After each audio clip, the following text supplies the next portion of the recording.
Hey, what's up, everybody? Welcome back. I wanted to offer some reflections today about the meditative path and do some guided meditation in conjunction with that. And in particular, what I want to talk about is a lot of misconceptions that I feel like are all around me and in life. And in particular, some things that come up around meditation too that I just see as just, I don't know, maybe how it's popularly perceived, I guess. And also, I wanted to start by saying that if anyone's interested in one-on-one mentoring, I'm now offering one-on-one sessions. Visit mundanedharma.com in the description below. So, misconceptions. The first thing that's been coming to my mind a lot is, so I just want to say it, is that life is not a competition. It's like, I feel like I learned that from such a young age, and after 38 years of being on this planet, this is something I wanted to share because I know for myself it can often feel like that. Growing up in the United States, a very driven culture to be successful, fame, fortune, followers on social media, whatever it is these days, right? Accruing, becoming perfect, becoming better than everybody else. Not saying that being driven is not important. A lot of beautiful things come out of that. But what I am saying is when it's coming from a very competitive attitude all the time, very exhausting qualities of mind can come up. Ill will towards other people being the main one, right? Jealousy. I'm not on top. I'm mad at someone, or someone's life looks perfect. I'm mad at them in a maybe quiet way in the heart, right? These are the kind of things that can be held and can accrue and can cause like a sense of lack long term. And what I want to suggest is that it's possible to be productive without being a cutthroat all the time, you know? In meditation, what we can do is cultivate qualities of contentment, right? Gratitude and joy, believe it or not. We can be happy for other people, for people we know, when they do well, when good things happen to them. And what I want to just offer as an exploration, for right now, how do those things feel? How does it feel to be jealous? How does it feel to have joy for someone when they do well? I don't know. For me, it's like a no-brainer, right? It's exhausting. It's exhausting to constantly feel like someone's got one up and I gotta get better to get to X, Y, Z, whatever it is. So these qualities we can cultivate in meditation. The second thing I wanted to talk about is that this is more related directly to meditation, is that meditation isn't just about seated meditation, but it's about what that can do and impact our entire lives, the mundane aspects of life, right? This is the purpose of why I'm kind of doing a lot of these videos, is to connect the dots from a seated meditation and how it can move out into the world. So, sitting down to a meditation practice, this is why it's called practice, is because we're intentionally cultivating qualities of mind. So when we get off the cushion, and say, a lot of people I know think meditation's about just getting calm, right? You sit down, mind gets calm, that's it. Helps with anxiety or something, maybe like. And sure, yeah, it does do that. But why does it help in general in life, right? If we're sitting down, cultivating a sense of ease, the mind is a little bit, from kind of not following every single train of thought, there can be more balance. From that place, when we get off, and the mind starts to go down this train of thought about why this person needs to be different. This is a common one. It comes up for me for sure. When we begin to see that and feel how it feels, how it's taking us away from some sense of balance, we don't have to follow it, right? This is mindfulness, beginning to become aware of our actual patterns, not just in meditation, but what are the mental patterns in our life as we move through the day in relation to others that causes suffering? This is the real purpose of what meditation is for, to begin to free our mind from the patterns that keep us stuck in ultimately delusion too, believing that this constant train of thoughts are true. So this brings me to the second one, which is, or I guess would be the third one now, which is that my mind thinks too much for me to meditate. This is something that I think is probably the most common thing that people say when I say, oh, I'm going to maybe be doing a meditation group or something like that. Can't do it. Mind thinks too much. I feel crazy, right? And I want to just be like, yeah, exactly. This is what the thinking mind does. It thinks. And there's another quality of mind which can hold that, which is awareness.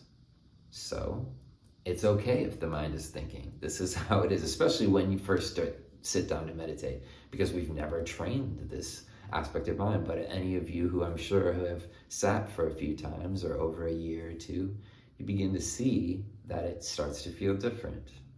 The mind becomes a little more spacious because it's more attuned to this quality of just knowing the thoughts as opposed to constantly being ingrained and embedded in them. And so every time that we do this, be aware of the thought as opposed to completely involved with it, there's this shift where this awareness begins to open up more and more. And that becomes kind of the sweet spot. Again, this is mindfulness, right? The simple, direct awareness, non-judgmental for whatever's happening right now. And in this shift, we can begin to see that the thinking mind, as they say, is not the master, but the servant, right? If my thinking mind is the master, which goes from feeling like this to feeling like this to being mad at this, there's no ground, right? There's just no, I'm all over the place. But if I'm more rooted in my own body and awareness, and the thoughts can come and go, the thinking mind can come and go, then I can intentionally use thinking when I need to, because of course we do need to think in a way that isn't scattered, and it can be more intentional, so we can be less dragged around by the thinking mind in every direction, and instead be more aware and more intentional about our actions. So we will sit for a little bit now, since this is what it's all about. So just finding a posture for you that feels upright and comfortable, with the back almost like we're dangling from a string above. And letting the shoulders fall back, let's just kind of pull the shoulder blades back once or twice, pull them out of hunch mode. Taking a deep breath, and you can close your eyes if that feels comfortable for you.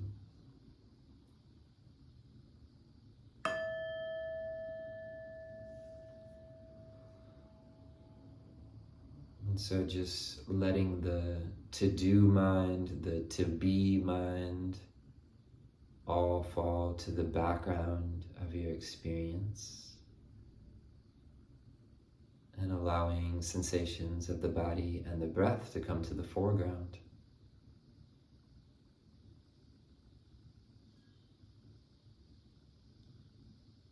Meditation is a time of not having to be anybody in particular. So we can begin to soften the mind and actually soften some of the muscles of the body, which may be kind of chronically held in certain positions.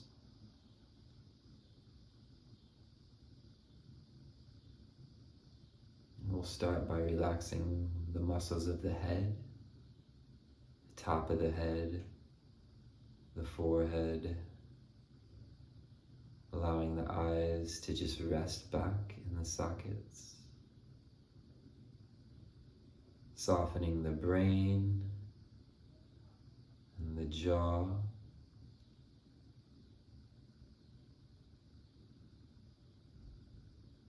Allowing the shoulders to just relax and settle back.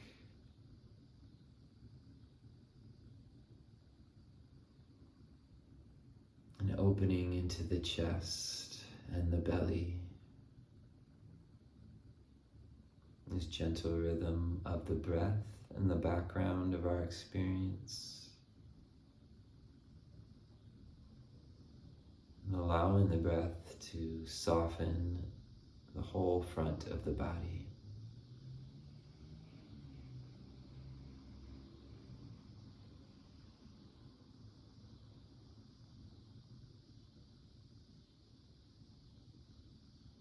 And then bringing the awareness down to the seat.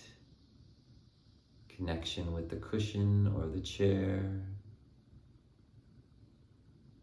And sensing into the entire lower half of the body. The legs and the feet, which we don't really pay attention to very much. Just allowing the awareness to rest here. Feeling this rooted and stable quality which the legs can provide.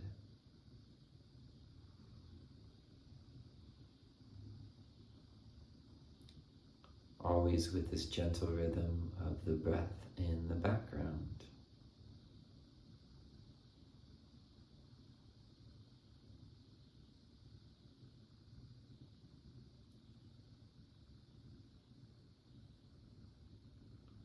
And when we notice the mind going down a particular train of thought, just noticing that. Such a powerful thing to do. Such a powerful shift to just say, I see you, and just letting the thought go and coming back. Releasing ourselves from the grip of the ruminations and the self-preoccupations.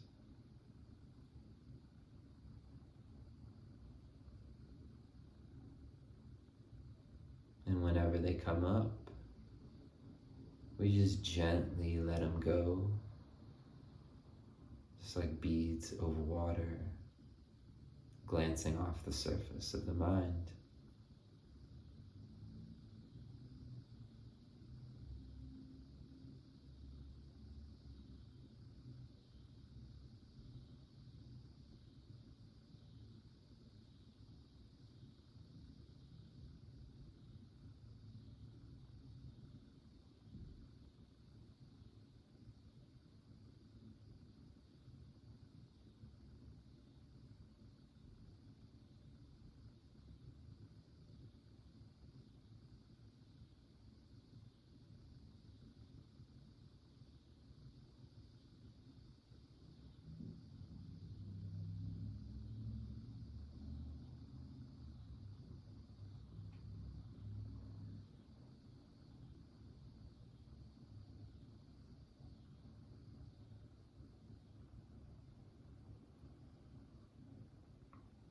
This quality of mind that craves attention, to be something, to be better. Just allowing that entire sense of self to be in the background. And instead, we're cultivating simplicity, contentment, and gratitude to just be sitting here and breathing right now. It's enough.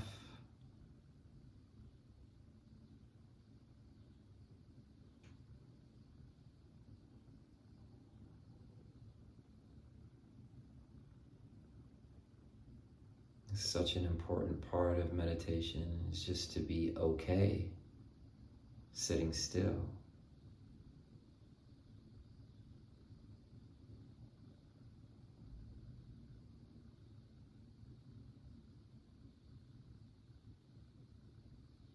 Allowing the heart, the mind, and the body to come into balance,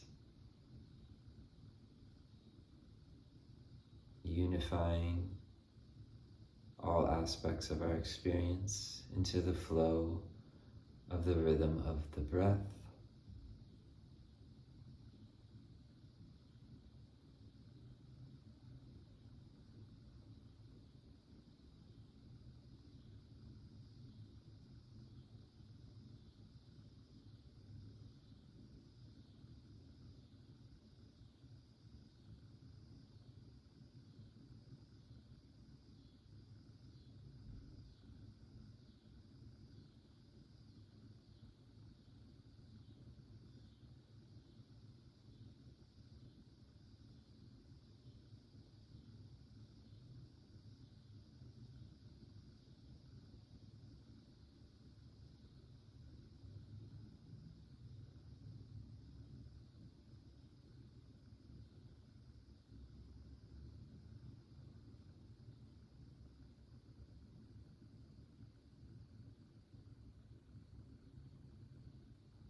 And when the mind tries to take back over, as it inevitably will,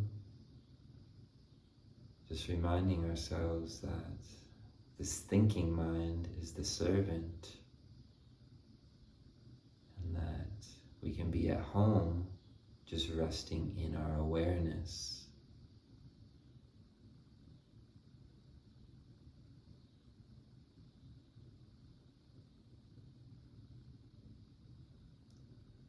Ultimately, I'm not what I'm thinking.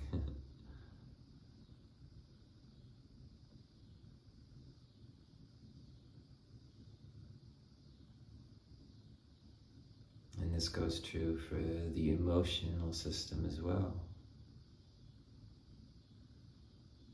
Emotions can be powerful, and they also come and go. So just noticing how the heart and how the emotional system feels to you right now. Any stress, any ease, any joy. No wrong answer, just noticing what's happening right now.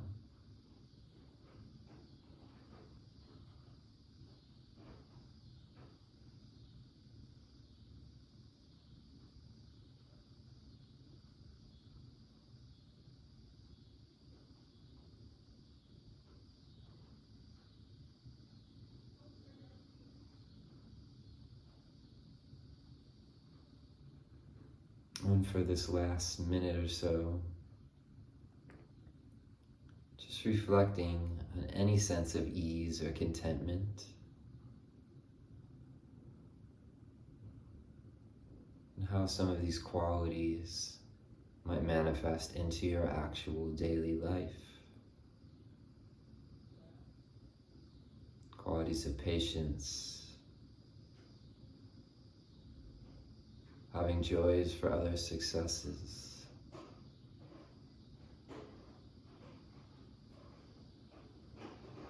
can begin to soften the heart and release it from the grips of suffering.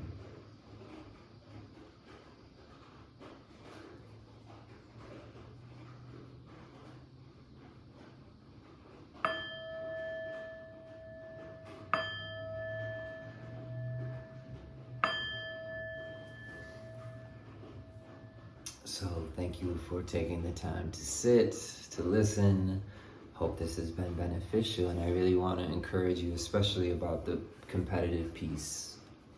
You know, we can still be driven in life without having to constantly feel like we're in the race, you know? Freeing the mind and the heart from the weight of that opens us up to a lot of joy and more presence with others and those that we care about and love. So I hope all is well. And again, if anyone is interested in one-on-one mentoring, please visit my website in the description below. Be well.